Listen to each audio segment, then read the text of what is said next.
Overcoming the sunk cost fallacy, art of thinking clearly అని ఒక పుస్తకంలో చదివానండి. దాని తర్వాత ఇది నాకు బాగా నచ్చిన సబ్జెక్ట్. సంక్ కాస్ట్ ఫ్యాలసీ ఏంటంటే, ఏదన్నా ఒక ప్రాజెక్ట్ మీద, ఒక బిజినెస్ మీద, ఒక కెరియర్ మీద, ఒక రిలేషన్షిప్ ఏదన్నా చాలా ఇన్వెస్ట్ చేశారు, కానీ present you are not happy.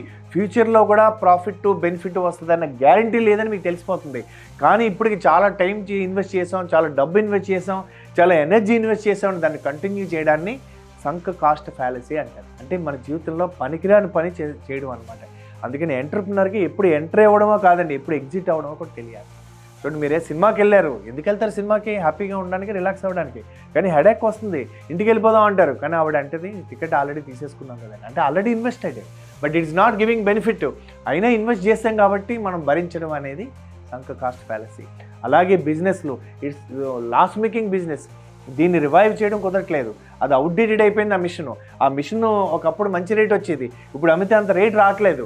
కానీ ఆల్రెడీ ఇంత డబ్బు పెట్టాం కదా అని చెప్పేసి ఆ మిషన్ని, ఆ పాత కార్లని, ఆ పాత ప్రాజెక్ట్స్ని కంటిన్యూ చేయడానికి సంక్ కాస్ట్ ఫ్యాలసీ. అని విజ్డమ్ ఏంటంటే, ఎప్పుడు నెగ్గాలో కాదు ఎప్పుడు తగ్గాలో అని, ఎప్పుడు ఎంటర్ అవ్వాలో కాదు ఎప్పుడు ఎగ్జిట్ అవ్వాలో తెలుసుకున్నవాడే రైట్ ఎంటర్ప్రినర్.